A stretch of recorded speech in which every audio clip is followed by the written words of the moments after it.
जगदवंदी श्री तुकोबाराय यांचा आहे। या अभंगामध्ये जगदवंदी श्री तुकोबाराय देवाकडे मागणी मागतात। मागणीचा विषय काय आहे? देवा तुझा विसरण व्हावा। अभंगाचा अर्थ थोडक्यात सांगून देतो। महाराज देवाला म्हणते, देवा मला मागणी जर तुला द्यायचं असेल देवा तर एक काम कर, मला तुझा विसर होऊ देऊ नको।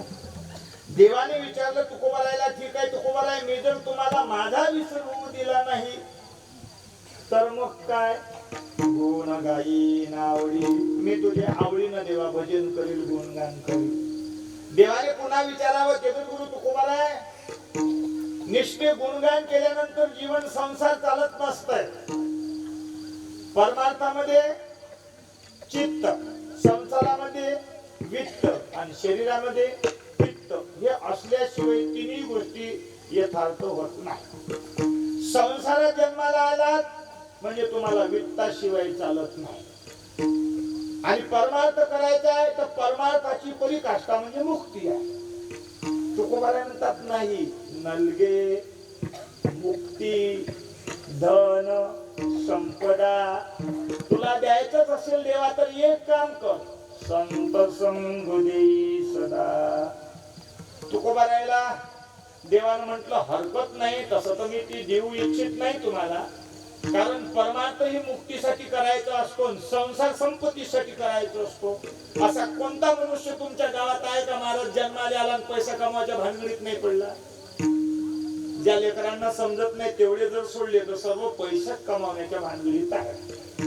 कोणी सरळ हाताने करत आहे तर कोणी वाकड्या हाताने करत आहे, पण पैशाच्या मागे लागलेला जमाना। चला मी देऊ शकणार नाही म्हणजे द्यायचं असेल तर तेच द्या, संत संग दे सदा। देव म्हणजे काही हरकत नाही, पण या करता तुम्हाला जन्माला यावं लागल, या करता तुम्हाला पुन्हा जन्मावं लागल, या करता तुम्हाला पुन्हा जावं लागल। आणि महाराज तुम्हाला जर माहित असेल तर तुमचेच अभंग आहे, प्रथम केला गर्भिवास, काय ते सांगावे सायास, दुःख भोगिले नवई मास, आलो जन्मास येतवरी। जर तुमचे प्रमाण आहे की 9 मास कष्टलाची दाव्याने प्रसूत झाली, मदालसा सांगती, मग असं जर असताना येताची कर्म जाड तुझी मानवड कधी, एवढं सर्व असताना गर्भवासीचे दुःख गाळे तुम्हाला सर्व माहित आहे। एवढं असताना देखील जर तुम्हाला पुन्हा जन्म घाला म्हणता तर कठीण काम आहे। तुकोबा म्हणले, नाही नाही नाही, अजिबात नाही, तुम्ही आम्हाला सुखे घालावे, आम्हाशी तुका म्हणे गर्भवासी, सुखे घालावे आम्हाशी। तरी पण कितीही दुःख असलो, कितीही संसारामध्ये गर्भवासाचं दुःख असलं तरी मी काय करील, गुण गाईन आवडी, हेची माझी सर्व जोडी। हा झाला अभंगाचा सरळ सरळ अर्थ। आता समजा इकडे तिकडे झालंय थोडस तरी समजदार को इशारा कापी नाही बा, महाराजांना सुरुवातीला सांगितलेलं अडी अडचणी येऊ शकते ऐकायला, तेव्हा अभंगाचा सरळ सरळ अर्थ झाला। आता प्रास्ताविकाकडे आपल्या वेळेपर्यंत जातो, काळजी करू नका। आता माझा प्रश्न असा आहे, जगद्गुरु तुकोबाराय म्हणतात देवा विसर पडू देऊ नको। पहिली गोष्ट तर या ठिकाणी जसा अभंग दिसते तसा त्याचा अर्थ लावतो म्हणलं तर तसा नाही आहे। तुम्ही म्हणाल कसा आहे तर, या ठिकाणी मागणारा कोण दिसते? बोलत चला तोंडाना, आमच्या गावात तोंडाना बोलतोय। किती गोळ असता ग, नाही भागाभागाची पद्धत असते मावशांना, त्याच्याच मिळाली मावशी आहे का नाही, माझ्या मायची मोठी बहीणच वाटते। भागाभागाची पद्धत आहे। तुमच्या इकडे लोक, आमच्या भागात लोक पायानं चालते, तुमच्या इकडे सारखं आहे का? आमच्या इकडे माणसं मेल्यावर जातात, तुमच्या इकडे सारखं नाही, हसता म्हणून सारखं आहे की नाही? मी काय म्हणत होतो त्याच्या आधी, तोंडानं बोला असं म्हणत होतो का?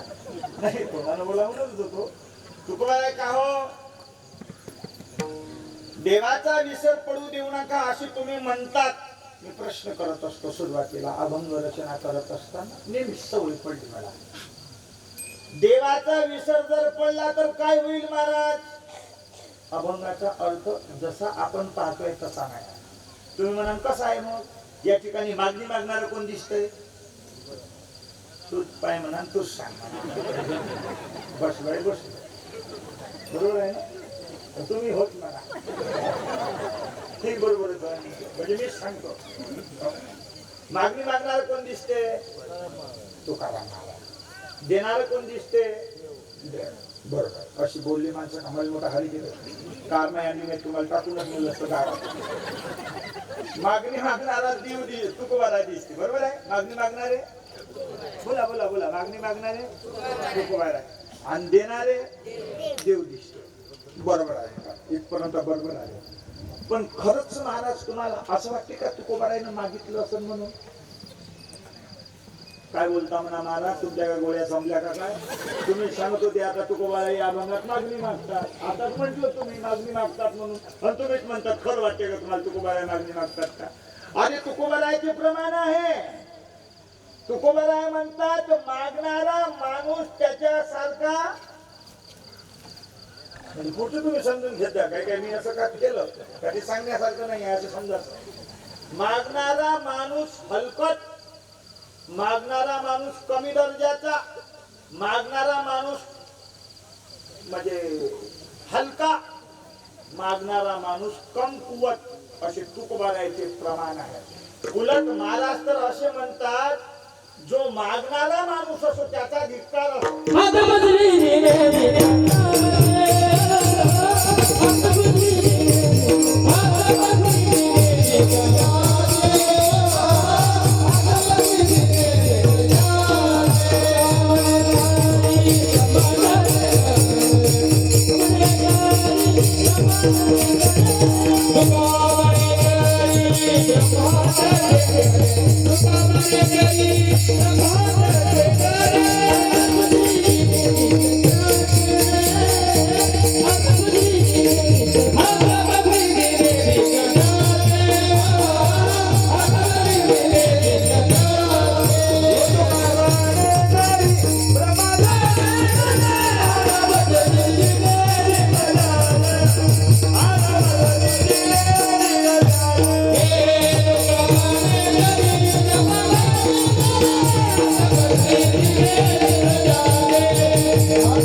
म्हणजे मला बोलावलाय सर्व तो उक्तच घेतो मी आता तुमच्याकडे काय म्हणते उक्त्याली उदळ मीच घेतो माली मीच आणतो दसवाई मीच करतो पूजाचं सामान मीच आणतो आणि ते खबर म्हणते का टक्कल म्हणते ते मीच करतो बाप मरू द्या तुमचा टक्कल मी करतो असं उदळ दिलं आहे का नाही मग टाळ्या तर वाजव ना एवढे सुंदर वाजवणार भेटते हे सर्व या लोकांचे प्रेम आहे फुटाणे परिवार असतील चेतन असतील आशिष असतील आहे का नाही हे जे कलाकार मंडळी आहे तुमच्या गावात एक गेलो ते आळंदीले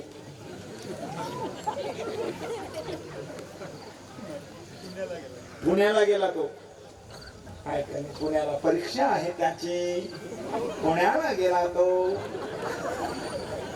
असं कसं पुन्हा म्हटलं का स्टँडर्ड व्हावे तिथं शुद्ध मराठी बोलल्या जाते तिकडं नाही मला पुन्हा घरपत्र्याला पुन्हा म्हटलं का महाराज असं शुद्ध आमच्या गौरव महाराजांना माहित आहे गौरव महाराज पुण्याला अहो वाढू का असं असं पुन्हा म्हटलं का स्टँडर्ड बनायचे असं जमते का उचललं का चढलं जमते का आपलं कोण येतो ऐका माय मस्त महाराजांना चला पुढे चला तुम्ही बसा ना पुढे चला म्हणजे तुम्ही उठून जाता का बसा मीच पुढे चलतो हा कुठं होतो आपण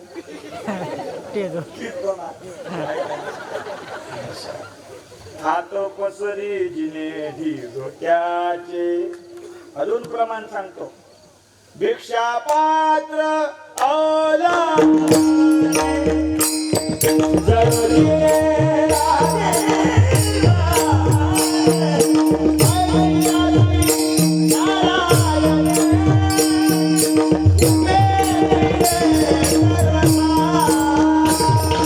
Bye.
मुलांचं असलं तर तुम्ही चालू करत जा.